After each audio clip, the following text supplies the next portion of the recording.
الحمد للہ رب العالمین والصلاة والسلام علی سید الانبیاء والمرسلین۔ آج انشاءاللہ تعالی ہم سیدنا نوح علیہ السلام کا تذکرہ کریں گے۔ سیدنا نوح علیہ السلام حضرت سیدنا آدم علیہ السلام کے بعد پہلے نبی ہے جن کو رسول بنا کر بھیجا گیا، یعنی اللہ تعالیٰ نے رسالت کا درجہ بھی ان کو عطا فرمایا۔ سیدنا نوح علیہ السلام کا اصل نام جو تھا وہ عبد الغفار تھا، اور قرآن مقدس میں ان کو نوح کے نام سے یاد کیا گیا، اور اس کی وجہ یہ تھی کہ یہ اپنی قوم کے لیے بہت زیادہ آہ و بکا کرتے تھے، بہت زیادہ رویا کرتے تھے۔ اتنا روئے اپنی قوم کے لیے کہ ان کا نام ہی نوح پڑ گیا، جبکہ ان کا اصل نام عبد الغفار تھا۔ سیدنا نوح علیہ السلام یہ اللہ تعالیٰ کے برگزیدہ رسولوں میں سے ایک رسول ہے، اور اللہ تعالیٰ نے ان کو بھی بڑا مقام اور مرتبہ دیا ہے۔ آپ اس بات سے اندازہ لگا سکتے ہیں کہ قرآن مقدس کے اندر اجمالاً اور تفصیلاً دونوں کو ملایا جائے تو تقریباً 43 مقامات ایسے ہیں کہ جہاں پر سیدنا کا تذکرہ قرآن میں اللہ نے کیا ہے۔ 43 یعنی 43 مقامات پر اللہ تعالیٰ نے سیدنا نوح علیہ السلام کا تذکرہ فرمایا ہے۔ اس سے آپ اندازہ لگا لیں کہ ان کا مقام اور مرتبہ اللہ تعالیٰ کی بارگاہ میں کس قدر زیادہ ہوگا۔ پھر ان کا واقعہ بھی قرآن مقدس میں، اور پھر حضرت سیدنا نوح علیہ السلام کی قوم پر جو طوفان نوح کے نام سے عذاب تھا، اس کا ذکر بھی قرآن مقدس کے اندر آتا ہے، اور کتنے لوگ ایمان لائے اس کا بھی ذکر آتا ہے، اور نوح علیہ السلام کے بیٹے کتنے تھے۔ انشاءاللہ تعالیٰ یہ ساری میں تفصیل کے ساتھ عرض کرتا ہوں۔ سیدنا نوح علیہ السلام کو اللہ تعالیٰ نے 4 بیٹے عطا فرمائے تھے۔ ان چاروں کے نام یہ تھے، ایک کا نام تھا حام، سام، یافز اور کنعان۔ تو 4 بیٹے تھے سیدنا نوح علیہ السلام کے، ان میں سے 3 بیٹوں نے ایمان قبول کیا تھا۔ حام نے بھی اسلام قبول کر لیا تھا، سام نے بھی اسلام قبول کر لیا تھا، اور یافز نے بھی اسلام قبول کر لیا تھا، جبکہ کنعان جو تھا نا ان کا بیٹا، وہ ایمان سے دور رہا، اس نے اسلام کو قبول نہیں کیا تھا۔ اور قرآن مقدس میں جس بیٹے کے غرق ہونے کا ذکر آتا ہے وہ یہی کنعان بیٹا تھا سیدنا نوح علیہ السلام کا، کہ جن کو آخر وقت تک سیدنا نوح علیہ السلام دعوت دیتے رہے، لیکن وہ کافروں کے ساتھ مل گیا، اپنے باپ اور پیغمبر کی دعوت کو قبول نہیں کیا۔ تو اللہ تعالیٰ نے ان کو 4 بیٹوں سے نوازا ہے، حام، سام، یافز اور کنعان۔ کنعان تو چونکہ غرق ہو گیا تھا، اور باقی 3 بیٹوں سے جو ہے وہ آگے نسل چلی ہے حضرت نوح علیہ السلام کی۔ بلکہ ایک حدیث مبارکہ میں آتا ہے کہ اللہ کے محبوب علیہ السلام نے فرمایا کہ کل کائنات کے اندر جتنے بھی انسان دنیا کے اندر آئے وہ نوح علیہ السلام کے 3 بیٹوں سے ان کی نسل چلی ہے، یعنی کائنات کے سارے انسان جو ہے وہ سیدنا نوح علیہ السلام کے 3 بیٹوں سے آگے نسلیں چلی ہیں، اور ان میں سے ایک حامی النسل، ایک سامی النسل اور ایک یافیز النسل ہے۔ سامی النسل کے اندر یعنی حضرت سام علیہ السلام کی نسل میں کون کون سے لوگ آئے ہیں؟ عرب سارا کا سارا جو ہے وہ سامی النسل ہے، یعنی عرب کے جتنے لوگ ہیں تو عرب سارا کا سارا سامی النسل ہے، یعنی حضرت سام کی نسل میں سے عرب سارا کا سارا پیدا ہوا ہے۔ جبکہ پاکستان ہو، بنگلہ دیش، انڈیا، یہ جو ممالک ہے نا، یہ ممالک حامی النسل ہے، یعنی حضرت نوح علیہ السلام کے جو بیٹے حام تھے نا، اور اس حام کی نسل میں سے آئے۔ لیکن پاکستان کے بارے میں دونوں قول ملتے ہیں، بعض علماء کرام نے تو لکھا ہے کہ یہ حامی النسل ہے، اور بعض لوگوں نے لکھا ہے کہ یہ سامی النسل ہے، یعنی جیسے عرب سام کی نسل میں سے آئے، اسی طرح پاکستان جو ہے یہ بھی سامی النسل ہے۔ لیکن بہرحال دونوں اقوال ملتے ہیں۔ بعض علماء نے لکھا ہے کہ یہ حامی النسل ہے، یعنی حضرت حام کی نسل میں سے ہے پاکستان کے لوگ، اور بعض نے لکھا ہے کہ سامی النسل ہے۔ لیکن ہم لوگ اگر پوچھے تو زیادہ نسبت سامی النسل کی کرنی چاہیے، بلکہ ہمارے علماء نے لکھا ہے کہ ہماری اپنی نسبت اگر کوئی بندہ پوچھے نا تو زیادہ یہی بتائے کہ ہم سامی النسل میں سے ہیں۔ کیوں؟ اس لیے کہ سرکار دو عالم صلی اللہ علیہ وسلم کی ذات برکات بھی حضرت سام کے خاندان میں سے تشریف لائے ہیں، تو سامی النسل کے اعتبار سے ہماری ایک قربت حضور علیہ السلام سے پیدا ہو جائے گی۔ اور تیسرا بیٹا جو یافز تھا نا، تو یافز یہ جو جتنے بھی یہ چین کے لوگ، جاپان کے لوگ اور اس طرح کے لوگ جتنے بھی ہیں، بلکہ یہ جو یجوج اور ماجوج ہے وہ بھی یافز کے نسل اور خاندان سے چلے ہوئے ہیں۔ تو یہ 3 بیٹوں سے پوری دنیا جو ہے وہ آباد ہے۔ اور چوتھا بیٹا حضرت سیدنا نوح علیہ السلام کا جو تھا کنعان، اس کا ذکر آتا ہے قرآن مقدس میں کہ وہ غرق ہو گیا تھا باقی کافروں کے ساتھ۔ سیدنا نوح علیہ السلام کو اللہ تعالیٰ نے بہت لمبی زندگی عطا فرمائی، اتنی لمبی زندگی کہ قرآن مقدس بیان کرتا ہے وَلَقَدْ أَرْسَلْنَا نُوحًا إِلَىٰ قَوْمِهِ فَلَبِثَ فِيهِمْ أَلْفَ سَنَةٍ إِلَّا 50 عَامًا، کہ 1000 سال کے لیے ہم نے حضرت سیدنا نوح علیہ السلام کو ان کی قوم کی طرف بھیجا، ان میں سے 50 کم کر کے، الا 50 عامًا، مگر 50 کم، یعنی 950 سال تو دعوت و تبلیغ دی انہوں نے اپنی قوم کو۔ لیکن 950 سال دعوت اور تبلیغ کا دینے کے باوجود جو ہے وہ مختلف روایات میں آتی ہیں کہ بعض روایات میں آتا ہے کہ صرف 80، 82، 84 اور ایک روایت میں یہ تھا کہ صرف 40 لوگ جو تھے جو ان پر ایمان لائے تھے۔ حتیٰ کہ نوح علیہ السلام کا اپنا بیٹا کنعان جو تھا وہ بھی ان پر ایمان نہیں لایا، اور نوح علیہ السلام کی جو زوجہ تھی، بیوی تھی، وہ بھی حضرت نوح علیہ السلام پر ایمان نہیں لائی۔ تو معلوم ہوا کہ ایمان اللہ تعالیٰ کی عطا ہوتی ہے، مل جائے تو فرعون کی بیوی کو بھی مل جاتا ہے، فرعون کی باندی ماشطہ کو بھی مل جاتا ہے، اور اگر نہ ملے تو پھر نوح علیہ السلام کی بیوی کو بھی نہیں ملتا، نوح علیہ السلام کی بیٹی کو بھی نہیں ملتا، سیدنا ابراہیم علیہ السلام کے باپ کو بھی نہیں ملتا۔ تو یہ ایمان اللہ تعالیٰ کی عطا ہوتی ہے، اس میں کوئی کسی کا تو تعلق نہیں ہوتا، یہ خاص عطیہ ہوتا ہے اللہ تبارک و تعالیٰ کی ذات کی طرف سے۔ تو سیدنا نوح علیہ السلام کے زمانے کے اندر آپ نے دعوت دی، اور دعوت دینے کے بعد جو ہے جو لوگ ایمان لانے والے تھے وہ تو ایمان لے آئے، اور جو ایمان نہیں لانے والے تھے ان کے اوپر اللہ تعالیٰ کی طرف سے عذاب آیا تھا، جس کو طوفان نوح کے ساتھ لوگ یاد کرتے ہیں۔ میں کچھ آیات کا ترجمہ بھی کر دیتا ہوں تاکہ ان آیات کی برکت بھی ہمیں حاصل ہو جائے اور واقعہ بھی انشاءاللہ اور بہترین طریقے سے سمجھ آئے گا۔ قرآن مقدس میں اللہ تعالیٰ فرماتے ہیں کہ جب نوح علیہ السلام نے اپنی قوم کو دعوت دی نا، تو قوم کے جو بڑے سردار تھے، قوم کے بڑے سردار، ان قوم کے سرداروں نے حضرت نوح علیہ السلام کو یہ کہا کہ اے نوح علیہ السلام، آپ تو ہماری طرح کے بشر ہیں، اور آپ کے اوپر ایمان لانے والے جو لوگ ہیں وہ سارے کے سارے غریب اور فقراء لوگ ہیں، اور یہ اللہ کی سنت رکھی ہے کہ کل انبیاء کرام پر جو سب سے پہلے ایمان لانے والے تھے وہ غریب اور فقیر قسم کے جو لوگ ہوتے تھے وہ پہلے انبیاء کرام پر ایمان لایا کرتے تھے۔ اسی طرح سیدنا داؤد علیہ السلام پر بھی جن لوگوں نے ایمان قبول کیا ہے ان میں بھی زیادہ تر غریب اور فقراء لوگ تھے۔ اسی وجہ سے انہی آیات مبارکہ کے اندر بڑے بڑے سرداروں نے کہا تھا نوح علیہ السلام سے کہ بھی آپ کے اوپر جو ایمان لانے والے وہ غریب لوگ ہیں، ان کو آپ اپنی مجلس سے اٹھائیں تو ہم آپ کی مجلس میں بیٹھ کر آپ کی دعوت سننے کے لیے تیار ہیں۔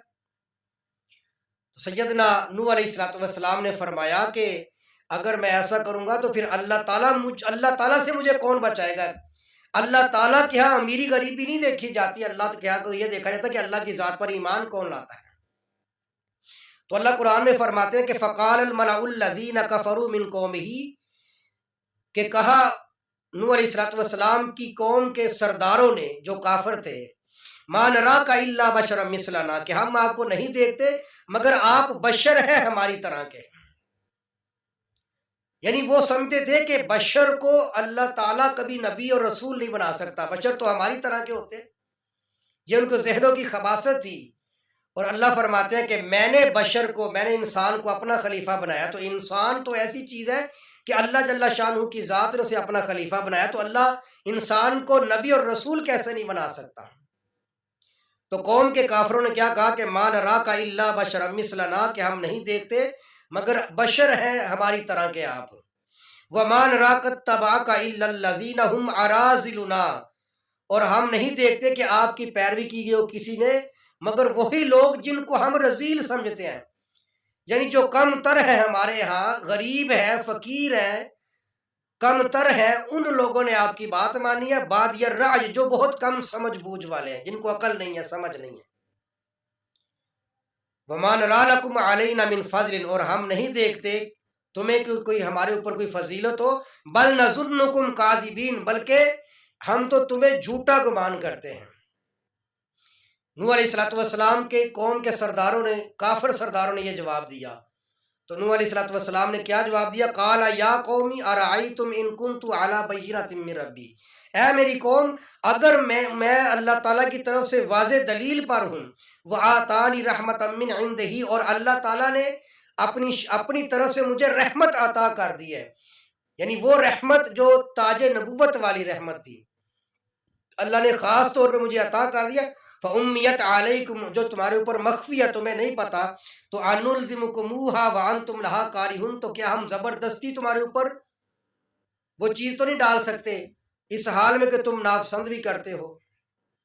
وَيَا قَوْمِ لَا أَسْأَلُكُمْ عَلَيْهِ أَجْرًا پھر حضرت نوح علیہ السلام نے انداز بدلا، اے میری قوم میں تمہارے اوپر سوال نہیں کرتا مالن کچھ مال کا بھی، میں کچھ سوال نہیں کرتا تم سے، مال نہیں مانگتا، ان اجر الا علی اللہ مگر میرا اجر تو اللہ تعالیٰ ہی کی ذات پر ہے۔ دوسرا جواب یہ دیا کہ قوم کے سرداروں نے کہا تھا کہ اے نوح علیہ السلام آپ کے جو قریب لوگ ہیں ان کو آپ اپنی مجلس سے اٹھائیں تو پھر ہم آپ کی بات سنتے ہیں۔ تو سیدنا نوح علیہ السلام نے فرمایا کہ وما انا بطارد الذین آمنوا میں نہیں اٹھانے والا، نکالنے والا ان لوگوں کو جو ایمان لے آئے ہیں، انہم ملاقو ربہم بے شک انہوں نے تو اپنے رب سے ملاقات بھی کرنی ہے، ولیکنی اراکم قوما تجہلون لیکن میں تمہیں دیکھتا ہوں کہ تم ایسی قوم جو نادان اور جاہل قوم ہو، یعنی تمہارے نزدیک معیار غریبی اور امیری ہے کہ امیر ہے تو وہ صحیح ہے، غریب ہے تو وہ صحیح نہیں ہے، اللہ کے ہاں یہ کوئی معیار نہیں ہے جی۔ قال ویا قوم من ینصرنی من اللہ نوح علیہ السلام نے کہا کہ اے میری قوم کون ہے جو میری مدد کرے گا اللہ سے بچانے کے لیے، ان ترکتہم اگر میں نے ان کو نکال دیا، یہاں سے ہانک دیا، اٹھا دیا، افلا تذکرون کیا تم لوگ نصیحت حاصل نہیں کرتے؟ باقی تم یہ کہتے ہو کہ میں انسان ہوں، تو میں نے کب کہا کہ میں فرشتہ ہوں؟ وَلَمَّا أَقُولُ لَكُمْ عِنْدِي خَزَائِنُ اللَّهِ اور میں تم سے یہ نہیں کہتا کہ میرے پاس کوئی اللہ کے خزانے ہیں، وَلَا عَالَمُ الْغَيْبِ اور نہ میں نے غیب کے علم کا دعویٰ کیا ہے، وَلَا أَقُولُ إِنِّي مَلَک اور نہ میں یہ کہتا ہوں کہ میں فرشتہ ہوں، وَلَا أَقُولُ لِلَّذِي تَزْدُرِي أَعْيُنُكُمْ اور نہ میں یہ کہتا ہوں ان لوگوں کے بارے میں کہ جن لوگوں کو تم اپنی آنکھوں میں حقیر سمجھتے ہو، تمہارے ہیں جو حقیر ہیں، لن یؤتیہم اللہ خیرا کہ اللہ تعالیٰ ان کو کبھی خیر نہیں عطا فرمائے گا، میں یہ بھی نہیں کہتا۔ اللہ عالم بما فی انفسہم اللہ تعالیٰ زیادہ بہتر جانتے جو ان کے جی کے اندر ہے، جو ان کے دلوں کے اندر ہے۔ انی اذا لمن الظالمین اگر میں تمہاری بات مان کر ان ایمان والوں کو اپنی مجلس سے اٹھا دوں اور ان کو دور کر دوں تو پھر تو بے شک میں قصوروار لوگوں میں سے ہو جاؤں گا، اللہ تعالیٰ مجھے پکڑ لیں گے۔ تو یہ نوح علیہ السلام نے اپنی قوم کے ساتھ خطاب فرمایا۔ اسی طرح دوسری جگہ پر اللہ فرماتے ہیں انا ارسلنا نوحا الی قومہ ان انذر قومک ہم نے نوح علیہ السلام کو بھیجا ان کی قوم کی طرف کہ جا کر آپ قوم کو دعوت دیں اس سے پہلے کہ ان یاتیہم عذاب علیم ان کو دردناک عذاب ان کے پاس آ جائے۔ قال یا قوم انی لکم نذیر مبین تو کہا ہے میری قوم بے شک میں تمہیں واضح ڈرانے کے لیے آیا ہوں، ان اعبدوا اللہ واتقوہ واطیعون تم عبادت کرو اللہ تعالیٰ کی، اسی سے ڈرو اور میری اطاعت کرو۔ اگر تم اللہ کی عبادت کرو گے، تقوی اختیار کرو گے، میری اطاعت کرو گے، یغفر لکم من ذنوبکم ویؤخرکم الی اجل مسمی اللہ تمہارے گناہوں کو بھی معاف فرما دیں گے اور تمہیں ایک مدت مقررہ تک مہلت بھی مل جائے گی۔ ان اجل اللہ اذا جاء لا یؤخر اس لیے کہ بے شک اللہ تعالیٰ کی جو طے شدہ مدت ہے جب وہ آ جائے گی تو پھر وہ مؤخر نہیں ہو سکتی۔ لو کنتم تعلمون کاش کہ تمہیں اس چیز کا علم ہوتا۔ لیکن قوم جو ہے وہ کسی طریقے سے بھی دعوت کو قبول کرنے کے لیے تیار نہیں تھی۔ سیدنا نوح علیہ السلام نے 950 سال تک دعوت دیا، قرآن بیان کرتا ہے۔ آپ اندازہ لگائیں کہ کتنا لمبا عرصہ ہے، لیکن جب سیدنا نوح علیہ السلام نے دیکھا نا کہ قوم کسی طریقے سے بھی میری بات ماننے کے لیے تیار نہیں ہے، تو پھر نوح علیہ السلام نے اللہ کی بارگاہ میں شکوہ کیا، رب انی دعوت قومی لیلا و نہارا اے اللہ میں نے اپنی قوم کو دن کے وقت بھی دعوت دی ہے، رات کے وقت بھی دعوت دی ہے، فلم یزدہم دعائی الا فرارا، وہ میری دعوت کو سن کر اور آگے بھاگنا شروع کر دیتے ہیں۔ وَإِنِّي كُلَّمَا دَعَوْتُهُمْ، اے میرے اللہ جی جب کبھی بھی میں نے اپنی قوم کو دعوت دی ہے، لِتَغْفِرَ لَهُمْ، تاکہ آپ ان کو بخش دے، جَعَلُوا أَصَابِعَهُمْ، تو یہ اپنی انگلیوں کو ڈال لیتے ہیں، فی آذانہم، اپنے کانوں کے اندر، وَاسْتَغْشَوْا ثِيَابَهُمْ، اور اپنے اوپر کپڑے کو بھی اوڑھ لیتے ہیں، یعنی کسی طریقے سے بھی میری بات سننے کے لیے تیار نہیں، وَأَصَرُّوا، اور ضد کرتے ہیں، وَأَصَرُّوا ضد کرتے ہیں، وَاسْتَكْبَرُوا اسْتِكْبَارًا، اور تکبر کرتے ہیں، بہت بڑا تکبر کرتے ہیں۔ ثم انی دعوتہم جہارا، یا اللہ میں نے ان کو اونچی آواز سے بھی، جہر کے ساتھ بھی دعوت دی ہے۔ ثم انی اعلنت لہم، میں نے ان کو کھلے عام بھی دعوت دی ہے۔ واسررت لہم اسرارا، میں نے چھپ چھپا کے چپکے سے بھی دعوت دی ہے ان کو، کہ کسی طریقے سے تو یہ ایمان لیں اللہ، اے اللہ تیری ذات پر۔ اور میں یہ بھی کہتا تھا ان سے، استغفروا ربکم، تم استغفار کرو اللہ تعالیٰ سے، انہ کان غفارا، بے شک اللہ تعالیٰ بہت زیادہ بخشنے والے۔ یعنی اللہ جی، اللہ کی بارگاہ میں یہ شکایت کی، یا اللہ میں نے ان کو صبح بھی دعوت دی، شام کو بھی دعوت دی ہے، میں نے اعلانیہ بھی دعوت دی ہے، اونچی آواز سے بھی دعوت دی ہے، آہستہ آواز سے بھی دعوت دی ہے، یعنی کسی طریقے سے یہ مان جائے، لیکن یا اللہ میں جب جب دعوت دیتا ہوں ان کو، یہ بجائے قریب آنے کے اور دور جانا شروع ہو جاتے ہیں۔ اب جب نوح علیہ السلام نے دعوت دی نا، تو قوم کے جو بڑے سردار تھے انہوں نے ساری قوم کو اکٹھا کیا، اور نوح علیہ السلام کی قوم جو ساری کی ساری قوم تھی وہ بتوں کی پوجا کرنے والے تھے، 5 بڑے بت تھے خاص طور پہ جن کی پوجا کی جاتی تھی۔ تو قوم نے اکٹھے ہو کر، بڑے سرداروں نے آپس میں قوم سے کہا کہ اے میری قوم دیکھو، قوم کو دعوت دی کہ دیکھو یہ جو نوح علیہ السلام دعوت دے رہے ہیں نا، یہ تمہیں کہہ رہے کہ تم اپنے خداؤں کو چھوڑ دو۔ اب قوم آپس میں ایک دوسرے کو کیا کہہ رہی ہے کہ لا تذرن آلہتکم، تم نے اپنے معبودوں کو چھوڑنا نہیں ہے۔ نوح علیہ السلام کے کہنے پر تم نے اپنے معبودوں کو نہیں چھوڑنا۔ لا تذرن آلہتکم ولا تذرن ودا، اور نہ تم نے ود کو چھوڑنا ہے، ولا سواعا، نہ سوا کو چھوڑنا ہے، ولا یغوسا، اور نہ یغوس کو چھوڑنا ہے، ویعوقا، اور نہ یعوق اور نہ نصرہ کو۔ یہ 5 بت تھے بڑے ان کے، ود، سواع، یغوس، یعوق اور نصرہ۔ اگرچہ ان کی بھی جب پیچھے تاریخ دیکھیں گے تو یہ بھی ایک نیک بزرگ تھے، جن کی آہستہ آہستہ انہوں نے مورتیاں بنائی، تصویریں بنائی، مورتیاں بنائی، پھر آہستہ آہستہ ان کے بت بنا کر جو ہے انہی کی پوجا کرنا شروع ہو گئے۔ وہ ایک علیحدہ موضوع ہے، انشاءاللہ کسی وقت ان کے اوپر بھی تفصیل ہوگی کہ یہ جو 5 بت تھے نوح علیہ السلام، یہ 5 بت کیسے ان کی زندگیوں کے اندر آئے تھے۔ تو لہٰذا قوم نوح علیہ السلام کی قوم نے آپس میں، اور ان کے سرداروں نے قوم سے کہا کہ تم نے اپنے معبودوں کو نہیں چھوڑنا، نہ ود کو چھوڑنا ہے، نہ یغوس کو، نہ نصر کو، ان معبودوں کو نہیں چھوڑنا۔ یہ نوح علیہ السلام کی مقابلے کے اندر آ کر انہوں نے آپس میں اور ضد بازی کر دی شروع۔ اور جب دیکھا کہ نوح علیہ السلام دعوت دیتے جا رہے ہیں، تو قوم نے کہا کہ یا نوح قد جادلتنا فاکثرت جدالنا، اے نوح علیہ السلام تم نے ہم سے بہت جھگڑا کر لیا، اور بہت زیادہ جھگڑا کر لیا، فَأْتِنَا بِمَا تَعِدُنَا إِن كُنتَ مِنَ الصَّادِقِينَ، اب آپ لے آؤ جو آپ ہم سے کہتے ہو نا کہ اللہ کا عذاب آ جائے گا، اللہ کا عذاب آ جائے گا، ان كُنتَ مِنَ الصَّادِقِينَ، اگر آپ سچے ہیں تو لے آئیں۔ یعنی نوح علیہ السلام کی قوم نے کہا کہ لائیں پھر عذاب اللہ کا جو آنا ہے۔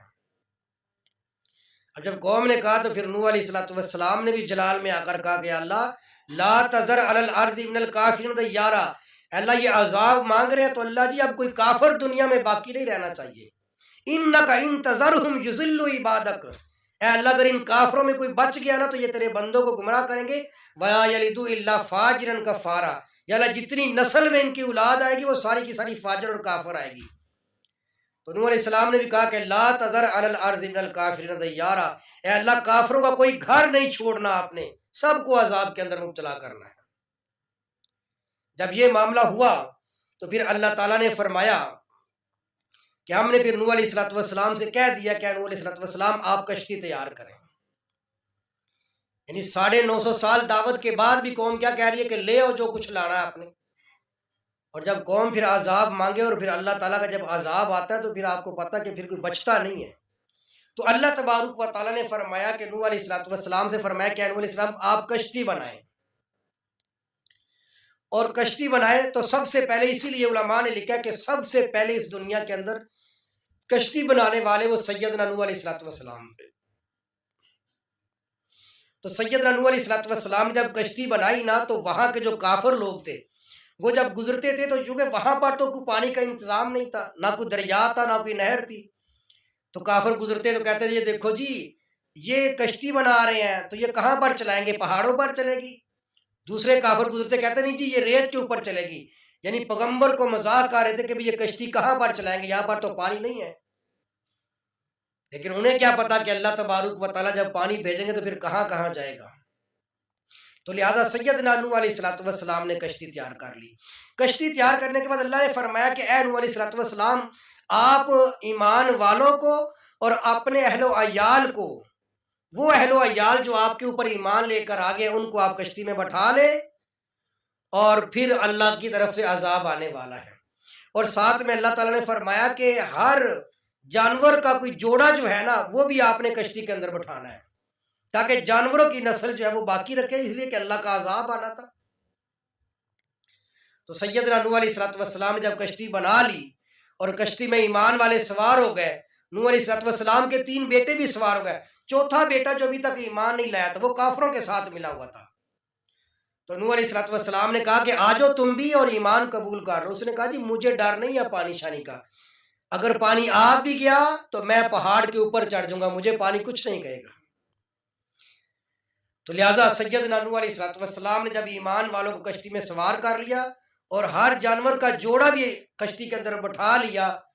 تو اللہ تبارک و تعالیٰ نے پھر زمین کو حکم دیا اور آسمان کو حکم دیا، زمین سے بھی پانی نکلا، آسمان سے بھی پانی ملا، وفارت تنور، اللہ فرماتے کہ تندور کے اندر سے بھی پانی نکلنا شروع ہو گیا۔ اب جب پانی آیا، آسمان نے بھی پانی برسایا، زمین نے بھی پانی نکالا، اب وہ اتنا پانی بڑھ گیا کہ نوح علیہ الصلوۃ والسلام کی کشتی اب پانی کے اندر تیر رہی ہے،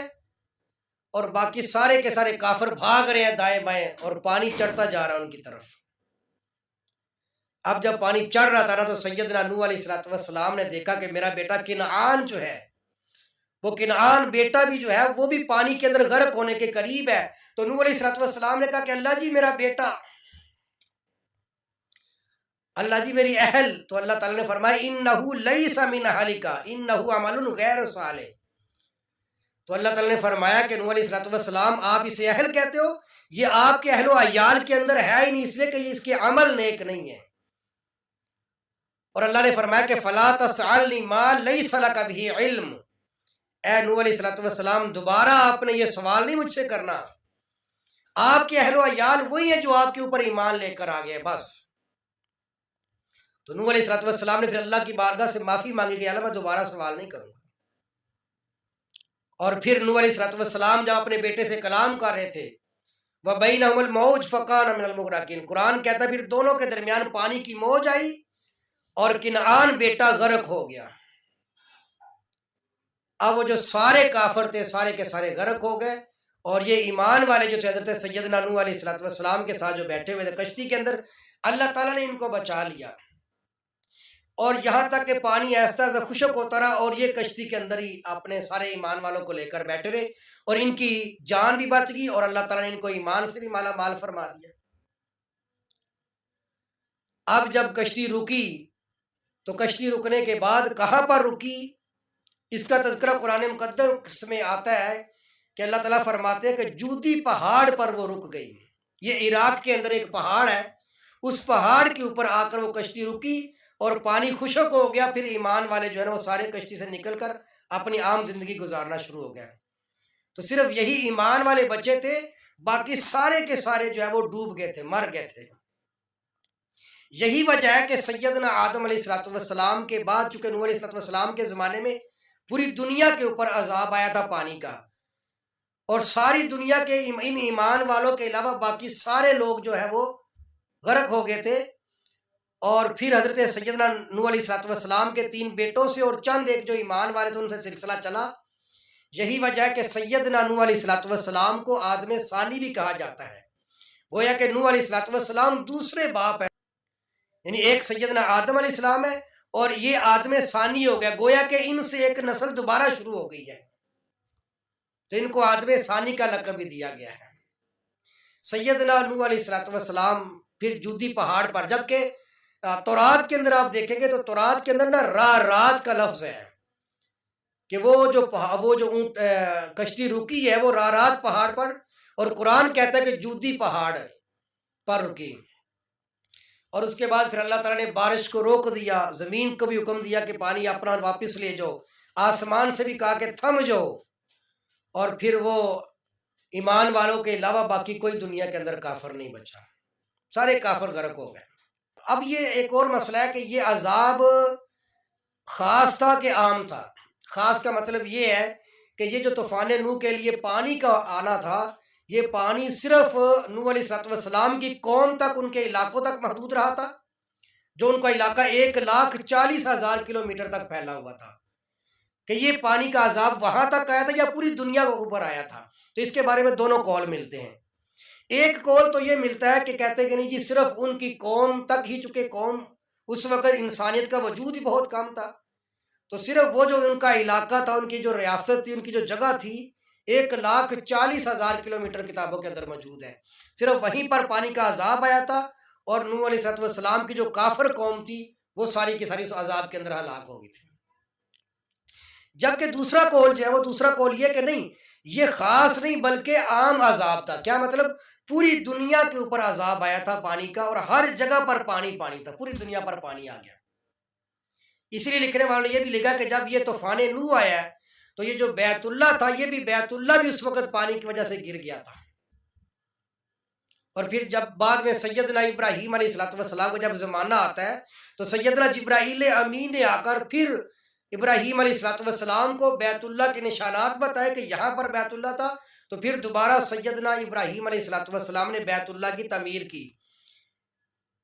تو یہ اس قول والے کہتے ہیں کہ طوفان نوح کے اندر تو پھر بیت اللہ بھی گر گیا تھا، تو اس کا مطلب یہ ہوا کہ پوری دنیا پر عذاب آیا تھا پانی کا۔ اب سیدنا داؤد علیہ السلام کے 4 بیٹوں میں سے 3 بیٹے تو آپ کے اوپر ایمان لے آئے تھے، اور ایک بیٹا کنعان وہ بھی غرق ہو گیا، اور نوح علیہ السلام کی بیوی بھی وہ بھی ایمان نہیں لی، وہ بھی کافروں کے ساتھ مل گئی تھی۔ تو یہاں پر ایک بات بطور نقطے کی عرض کرنا چاہتا ہوں کہ جب وہ کنعان غرق ہو رہا تھا نا، تو سیدنا نوح علیہ السلام نے کہا اللہ جی میرا بیٹا یہ میری اہل ہے، انہ من اہلی۔ تو اللہ تبارک و تعالیٰ نے فرمایا کہ اے نوح علیہ السلام یہ آپ کے اہل میں شامل ہی نہیں ہے، اس لیے کہ اس کے اعمال اچھے نہیں ہیں، اس کا عمل اچھا نہیں ہے، یہ غیر مسلم ہے، کفر پر مر رہا ہے۔ تو اللہ تبارک و تعالیٰ نے کفر کی وجہ سے سیدنا نوح علیہ السلام کا جو حقیقی بیٹا تھا اس کو نکال دیا کہ یہ آپ کے اہل و عیال کے اندر شامل نہیں ہے۔ اس لیے کہ پیغمبر کے ساتھ جو تعلق ہوتا ہے وہ تقوی کی بنیاد پر ہوتا ہے، وہ شریعت کی بنیاد پر ہوتا ہے۔ اس لیے میں آج کے جو سید خاندان کے شہزادے لوگ ہیں، جو سید خاندان کے لوگ ہیں، ان سے بھی یہی کہتا ہے کہ اس بات پر نہ رہا کرو کہ جو لوگ کہتے ہیں جی ہم تو سید ہیں، ابھی نماز پڑھ لیے تو بھی ٹھیک ہے، نہیں پڑھی تو بھی ٹھیک ہے۔ نہیں، اگر سید خاندان کے لوگ ہو تو پھر اپنا رشتہ رسول اللہ کے ساتھ مضبوط رکھو، اس لیے کہ حضور کے ساتھ تعلق اگر مضبوط ہے تو پھر آپ کی بڑی عزت ہے دنیا کے اندر بھی اور آخرت کے اندر بھی۔ اور اگر آپ نے رسول اللہ کی شریعت کو چھوڑ دیا، تقوی اور دامن شریعت چھوڑ دیا، تو پھر آپ کی وہ عزت نہیں رہے گی جو اللہ تعالیٰ نے آپ کو عزت دی ہے جی۔ اس لیے کہ رسول اللہ صلی اللہ علیہ وسلم کی ذات کے ساتھ تعلق جو ہے وہ روحانی طور پر اور تقوی کی بنیاد پر ہوتا ہے۔ اسی لیے دیکھیں کہ علماء کرام جو ہیں ان کو سرکار دو عالم صلی اللہ علیہ وسلم نے فرمایا العلماء ورثۃ الانبیاء، علماء جو ہے وہ میرے وارث ہیں، انبیاء کے وارث ہیں علماء، رسول اللہ کے وارث علماء بن رہے ہیں۔ العلماء ورثۃ الانبیاء، حضور نے فرمایا کہ علماء انبیاء کے وارث ہوتے ہیں۔ اب علماء جو ہے اگرچہ خاندانی اعتبار سے، خون کے اعتبار سے تو حضور کے نسل سے نہیں ہے، لیکن تقوی اور شریعت کی بنیاد پر حضور نے علماء کو بھی اپنی وراثت میں شامل کیا ہے، گویا یہ میرے وارث ہیں۔ تو معلوم ہوا کہ رسول اللہ کی ذات کے ساتھ رشتہ تعلق وہ تقوی کی بنیاد پر ہوتا ہے، وہ شریعت کی بنیاد پر ہوتا ہے۔ اس لیے شریعت کا دامن اگر کوئی چھوڑ دے گا تو وہ سمجھے کہ اس کا تعلق بھی رسول اللہ کے ساتھ ختم ہو گیا ہے۔ اور اگر رسول اللہ کے ساتھ تعلق بلال حبشی کا بھی ہو جائے تو حضور اس کو بھی کعبہ کی چھت پر چڑھا دیتے۔ اگر رسول اللہ کے ساتھ تعلق مضبوط ہو تو معاذ بن جبل جب یمن جا رہے تھے تو رسول اللہ نے فرمایا کہ معاذ ہو سکتا ہے کہ جب تم واپس آؤ تو مجھے نہ پاؤ، یعنی آپ نے اشارہ فرما دیا کہ میں اللہ کے پاس چلا جاؤں گا. تو حضرت معاذ بن جبل رونا شروع ہو گئے. عرض کی کہ حضور میں یمن جا رہا ہوں اور آپ کہہ رہے ہیں کہ آپ دنیا سے پردہ فرما جائیں گے. تو اس وقت پیارے محبوب علیہ الصلوۃ والسلام نے کیا خوبصورت جملہ ارشاد فرمایا. آپ نے فرمایا معاذ اگر تم تقوی کو اختیار کر لو گے نا اور تمہارے پاس شریعت کا دامن ہوگا، تقوی تمہارے پاس ہوگا، پھر تم جہاں کہیں بھی رہو گے تو سمجھ جانا کہ تم رسول اللہ کے قریب رہتے ہو. تو حضور کے ساتھ تعلق شریعت کی بنیاد پر، حضور کی سنت کی بنیاد پر ہوتا ہے. قرآن اور سنت کو چھوڑ کر بندہ کوئی اللہ اور اس کے رسول کے قریب نہیں ہو سکتا. تو یہ نوح علیہ الصلوۃ والسلام کا سکا بیٹا، اللہ نے فرمایا کہ نہیں میں اسے آپ کے اہل و عیال میں سمجھتا ہی نہیں ہوں. آپ کی بیوی بھی آپ کے اہل و عیال کے اندر نہیں ہے کیونکہ ان کے عمل ٹھیک نہیں ہے. تو یہ سیدنا نوح علیہ الصلوۃ والسلام کو اللہ تعالیٰ نے پھر اس طریقے سے ان کی قوم کے اوپر عذاب آیا، اور سوائے ان لوگوں کے جو ایمان لائے تھے چند ایک، ان کے علاوہ کوئی بھی دنیا کے اندر نہیں بچا. یہ سیدنا نوح علیہ الصلوۃ والسلام کا واقعہ میں نے کچھ آپ کے سامنے عرض کیا ہے. اور اس واقعے سے جو ہمیں سبق ملتا ہے وہ سبق یہی ملتا ہے کہ دیکھیں اگر ہمارا تعلق اللہ اور اس کے رسول کے ساتھ مضبوط ہے نا تو ہمیں کوئی چیز بھی دنیا کی جو ہے نا وہ نہیں ہرا سکتی. اور اگر ہمارا تعلق اللہ رسول کے ساتھ کمزور ہو گیا نا تو پھر ہر چیز ہمیں ہرا دے گی، پھر ہم کسی چیز میں بھی جیت نہیں سکتے. دعا کریں کہ اللہ تعالیٰ ان انبیاء اکرام کی محبت ہمارے دلوں کے اندر پیدا فرمائے.